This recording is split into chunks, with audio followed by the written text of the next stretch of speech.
എല്ലാവർക്കും പ്രഭാത വന്ദനങ്ങൾ. ഒരു ദിവസം കൂടെ ദൈവം നമുക്ക് ദാനമായി നൽകിയത് ഓർത്ത് ദൈവത്തെ സ്തുതിക്കുന്നു. യോഹന്നാൻ എഴുതിയ സുവിശേഷം 21 അധ്യായം 11 വാക്യം. ശീമോൻ പത്രോസ് കയറി 153 വലിയ മീൻ നിറഞ്ഞ വല കരയ്ക്ക് വലിച്ചു കയറ്റി.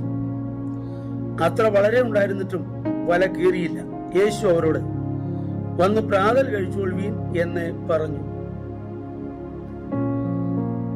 നമ്മുടെ കർത്താവായ യേശു ക്രിസ്തുവിന്റെ മരണ അടക്ക പുനരുത്ഥാനത്തിന് ശേഷം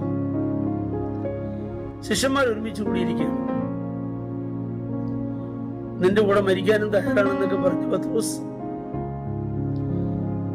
ആ കൂടെ ഉണ്ടാകുന്ന ശിഷ്യന്മാരോട് പറഞ്ഞു, ഞാൻ മീൻ പിടിക്കാൻ പോകുന്നു. അവര് പറഞ്ഞു, ഞങ്ങളും പോരുന്നു.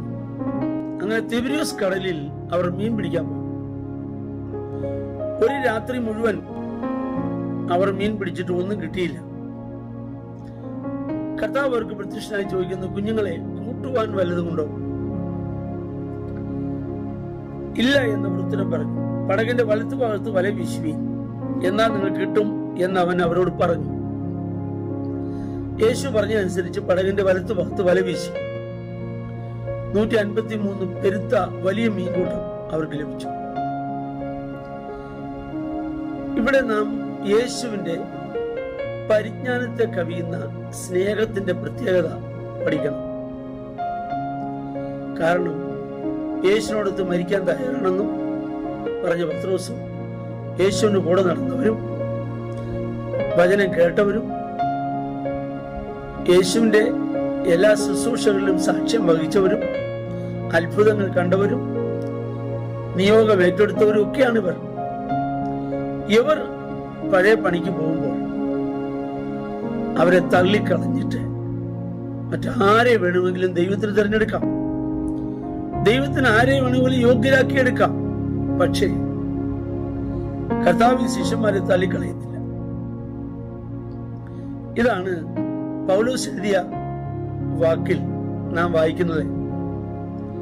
പരിജ്ഞാനത്തെ കവിയുന്ന ക്രിസ്തുവിന്റെ സ്നേഹം അറിയുവാൻ ഒരു മനുഷ്യനായാലും പിന്നെ അതിന്റെ പുറകെ പോകാൻ സാധ്യതയില്ല. എന്നാൽ ഇവിടെ യേശു അവർക്ക് പ്രത്യക്ഷനായി. അവർക്ക് നല്ല മീൻകൂട്ടമൊക്കെ ലഭിച്ചു. ഇതിന്റെ ഉദ്ദേശം, അവരെ ശൂന്യതയിലേക്ക് നയിച്ചതിന്റെ ഉദ്ദേശം ഇതായിരുന്നു. കർത്താവിന് അവരെ മഹത്വപരമായ ഒരു ശുശ്രൂഷയ്ക്ക് വേണ്ടി ഒരുക്കിയെടുക്കണമായിരുന്നു. നമ്മുടെ ജീവിതത്തിൽ ചില ശൂന്യതകൾ, ചില താഴ്ചകൾ, ചില ഇല്ലായ്മകളിലും ഒക്കെ ദൈവം നമ്മെ നടത്തുമ്പോൾ നമുക്ക് മനസ്സിലാക്കാൻ കഴിയുന്നത് ദൈവത്തിന് നമ്മെ ശ്രേഷ്ഠകരമായ ചില അനുഭവങ്ങളിലൂടെ നടത്തുവാൻ ഉണ്ട്. ഒരിക്കൽ ഞാൻ ഈ പ്രഭാത സന്ദേശത്തിൽ പറഞ്ഞതാണ്, we must see all our disappointment as God's appointment. നമ്മുടെ ജീവിതത്തിലെ എല്ലാ നിരാശകളും ദൈവത്തിന് പ്രവർത്തിപ്പാനുള്ള അവസരങ്ങളായി നാം കാണുന്നു. നമ്മൾ ചില കാര്യങ്ങൾ പഠിക്കണം. ശിഷ്യന്മാരുടെ അടുക്കൽ ചെന്ന് 153 വലിയ മീനൊക്കെ കിട്ടിയത് അവരെ കച്ചവടക്കാരനാക്കാനായിരുന്നില്ല, മറിച്ച് ശ്രേഷ്ഠമായ ചില ശുശ്രൂഷകൾ അവരെ ഫലമേൽപ്പിക്കുവാൻ വേണ്ടിയായിരുന്നു. തുടർന്ന് അവർ കരയിലേക്ക് കയറുമ്പോൾ അവരുടെ വലയിൽ കുടുങ്ങിയ മത്സ്യം അവർക്ക് അപ്പോൾ ഉപയോഗപ്രദമല്ല. എന്നാൽ അവർ വരുമ്പോൾ അവർക്ക് വേണ്ടി കനലിൽ ചുട്ട അടയും അപ്പവും മീനും കർത്താവ് കരുതി വെച്ചു. ഇവിടെ ശിഷ്യന്മാരെ ഒരു കാര്യം കൂടെ കർത്താവ് പഠിപ്പിക്കുകയായിരുന്നു. നിങ്ങൾ രാത്രി മുഴുവൻ അധ്വാനിച്ചു, എന്റെ വാക്കിന് നിങ്ങൾ വലയിറക്കി, മീൻ കിട്ടി. അത് നിങ്ങൾക്ക് ഇപ്പോൾ ഉപയോഗപ്രദമാകുന്നില്ല. അതിനെ പാകപ്പെടുത്തിയെടുക്കാൻ സമയമെടുക്കും. എന്നാൽ ഇത്രയും അധ്വാനം കൂടാതെ തന്നെ ഞാനിതാ നിങ്ങൾക്ക് വേണ്ടി ചിലതിവിടെ കരുതി വെച്ചിട്ടുണ്ട്. നാം കർത്താവിന് വേണ്ടി നിൽക്കാമെങ്കിൽ, കർത്താവിന്റെ നാമത്തിന് വേണ്ടി നിൽക്കാമെങ്കിൽ ചിലത് നാം അറിയാതെ കരയിൽ നമുക്ക് വേണ്ടി അവൻ കരുതി വെച്ചിട്ടുണ്ട്. ചില താഴ്ചകൾ നമ്മെ ഉയർച്ചയിലേക്ക് നടത്താൻ വേണ്ടിയാണ്.